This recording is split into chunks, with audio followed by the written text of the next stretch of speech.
apart from motivational speakers who tells you 4 hour, 5 hour, 6 hour sleep is sufficient, you should not sleep more than 6 hours, more than 5 hours. There are a lot of videos on the internet. Let's go beyond these motivational speakers and let's have a closer look what scientific research, studies, statistics tells about sleep. As you are a student, you should be very much concerned with these scientific studies on research and research about your sleep. Okay. So let's have a look one by one. What are the risks you add when you compromise with sleep? First one, immunity. Scientific research has shown that the natural killer cells, which are basically a building block of our immune system, when we sleep, then our natural killer cells get much more active, and thereby they destroy harmful cells in our body. Thereby they protect us from carcinogenic cell or bad cells or infected cells. So natural killer cells activity is very much important for our immunity.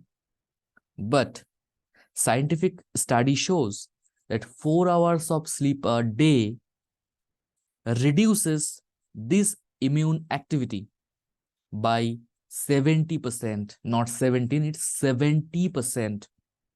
4 hours of sleep per day will reduce your immune system by 70%. You can imagine how harmful it could be.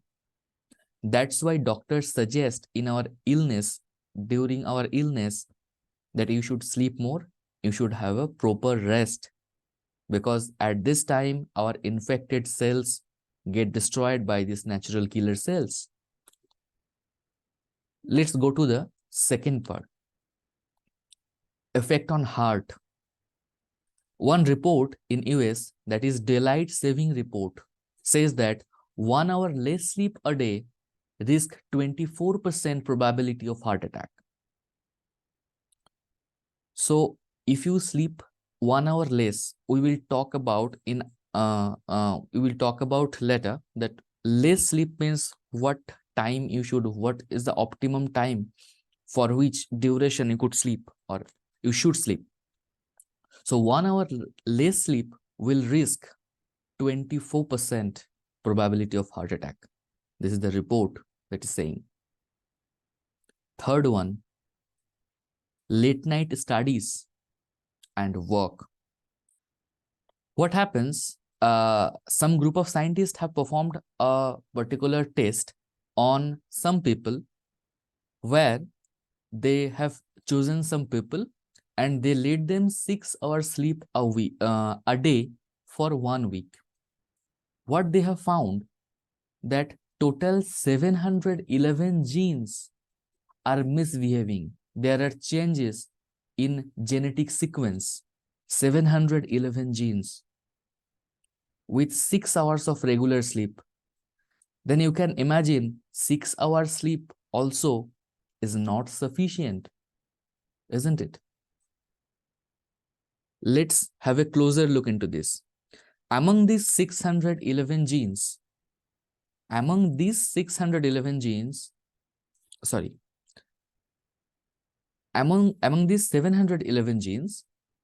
some genes are found to be more active and some genes are found to be less active. Which genes are found to be more active?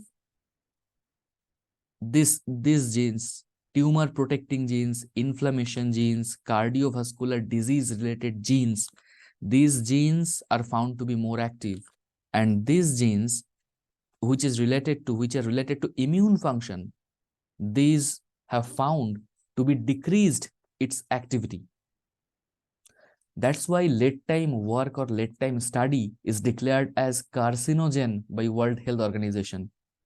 Because if you compromise with your sleep, you are actually having these genes more active, that is tumor promoting gene more active, inflammatory gene more active. And because of these natural killer cells, these are actually less active when you have a less time of sleep than the required. Okay.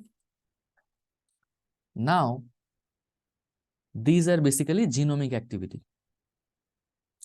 Congratulations, you have reached more than 50% of the audience who came to this point, because this is the problem of this generation: attention, lack of attention. Okay, so congratulations, you are far better than those 50% who have already left the video. Now, one more benefit for sleep, or one more loss with the lack of sleep, is memory transfer. During our sleep, our short-term memory gets converted to long-term memory. Some informations, or most of the informations what we receive throughout our study or throughout the day, that is in our short-term memory, they get converted to our long-term memory in this sleep segment. If you compromise with your sleep, then this data transfer will be hampered, and that will lead you a different kind of retention problem or understanding problem, and so many others students faces. Nowadays, there is a problem of so many students that they say what we read, we can't remember. Yes, it is obvious you will forget some things, but if you compromise with your sleep, then you will forget many, many more. Next, there are other risks associated if you compromise with your sleep. First one, mental illness. There, I was studying about a research where some studies have been done on some criminals. Okay, after their counseling, it was found that they they were associated with lack of sleep or insomnia. One more thing about compromise of sleep is, if you sleep 2 hours less than the expected time, or the should be that time, okay, the standard time, you are actually 10 years plus, you will be having 10 years plus aging in your age. Okay, so your age will be like a person 10 years older than you. So these are basically risk factors which are associated with lack of sleep. Now, what is the solution? If you have reached this point and you have understood, and you have properly understood, you have visualized that what are the problems that may arise if you compromise with sleep, then congratulations, you are better than 90% of the audience who come at this point.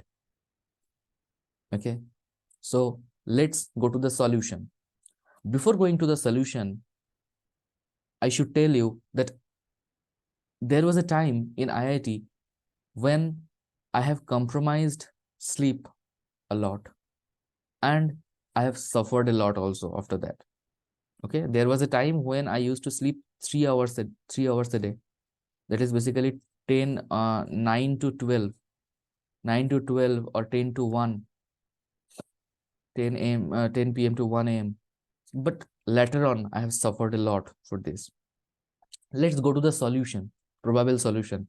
And in the solution segment, this doesn't matter what I think. What matters, what statistical analysis says. Now, there is a diagram called hypnogram. I will come into this picture later. Before that, let's go to some very, very common problems. While discussing these common problems or questions, I will go to that graph, hypnogram. First question, how many hours?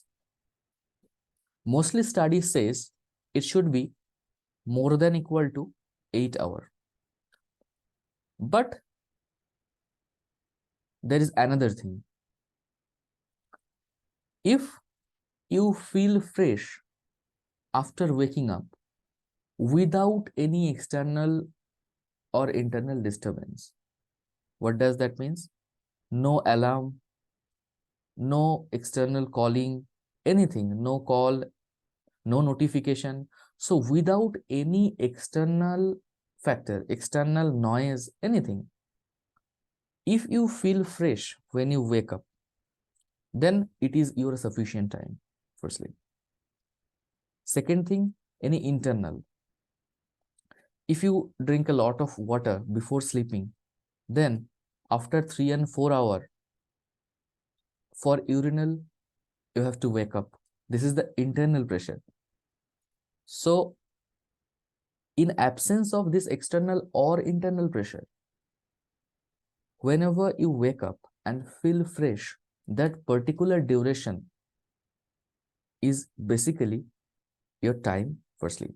And it may vary upon the different factors or some different different parameters like our day-to-day lifestyle, our screen time.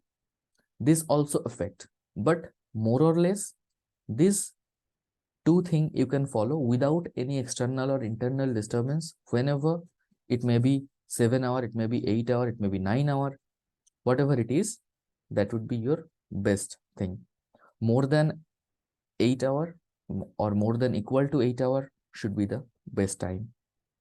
In fact, Albert Einstein used to sleep more than 10 hours a day. Okay. Now, what is the best time when you should go for bed? Now, science says there is a hormone called melatonin, and it is released during darkness. And this melatonin hormone is responsible for initiation of our sleep, initiation of our sleeping feeling. Whenever we feel sleepy, then in many times the associated hormone is melatonin hormone. What happens when there is so much light outside? This melatonin hormone do not release. It releases only in darkness. Not only, mostly in darkness. Now, if you use your phone or tablet, etc., before sleep or before 1 hour of sleep, then melatonin hormone release, its actual cycle gets disrupted. So your sleep will be not deep enough. So before sleeping, at least 1 hour, you should switch off all of this. Switch off means you should not look at your phone, tablet, etc. That will lead you a good sleep, 8 hours of good sleep. Okay. Now the best time, 10 a.m., 11 a.m. Now, as we know, the melatonin hormone is a dark hormone. Dark hormone means it releases when it is darkness. So it is expected that it is my view, but I have not found any scientific documents or statistics about that. I could not read them. So the thing is, you should sleep at night properly, not so.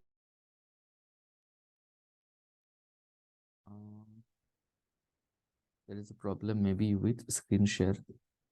Let's start again. Okay. Okay. So we are talking about the best time. You should not sleep very much earlier, not very much late, or you should wake up not very much late, not very much early. So the thing is, fix that time. Fix the time when you will go to bed. How to start? First, fix your time that this time I will go to bed, and before 1 hour, I will not watch any, I will not use any social media or phone, etc. Okay. You can have a study or you can revise the whole day what you have studied. Now, you have to fix two things: when you will wake up and when you will sleep. This will automatically uh, you make your sleep cycle right. Now, first fix one point. Don't go for the both. Okay. First, you fix the point A when you go to bed, and when it is in a regular clock, then go for point B when you wake up.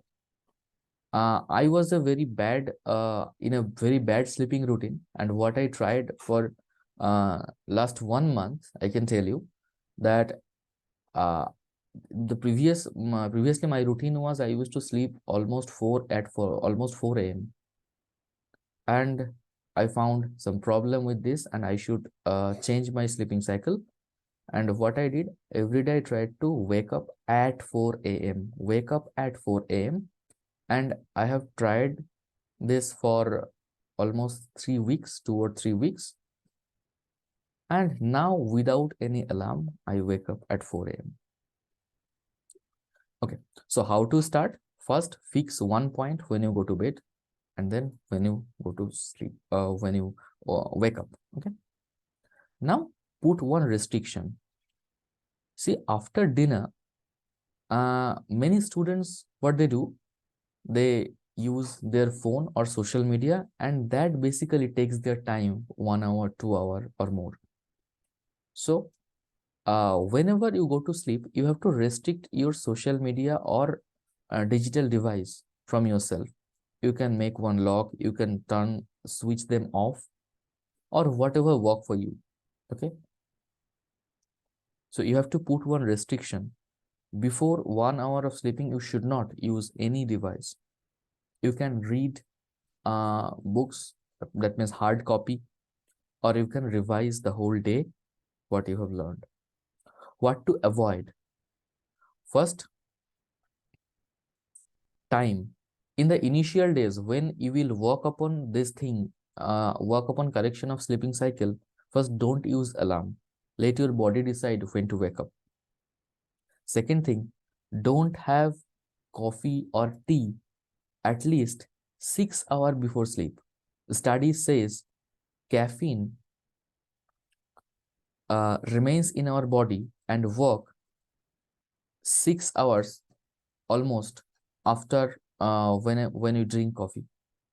Actually, in our neuron, there is a basically different mechanism we will discuss maybe in any upcoming video. But in our neuron, this caffeine interacts and they make our neural connection better. That way we feel more active when we drink coffee or tea. When we sleep, then our body try to remove this caffeine molecule from there, and they remove it, and our neural connection get the signaling as it is with the neurotransmitter like acetylcholine. So you should avoid taking tea, coffee, liquor at least before 6 hours of the sleep. And first, in initial days, don't use any alarm. Let your body decide.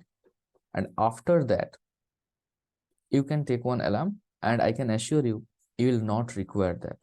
Okay. If you make one habit that you will wake up at suppose 6 a.m., then whenever your habit will be developed, then you can put one alarm on 6:30, because maybe you have important work from 6:30 or from 7. If accidentally you didn't wake up, you do not wake up at the expected time naturally, then you should not miss the work. That's why you can make one alarm 30 minutes or 1 hour after that. But initially, let your body decide how many hours of sleep your body requires. Okay. Another thing, you can avoid power naps. You can avoid power naps because power nap will compromise this quality time of sleep. What the quality sleep at night, which is very, very much required, and the risks I have shown you already.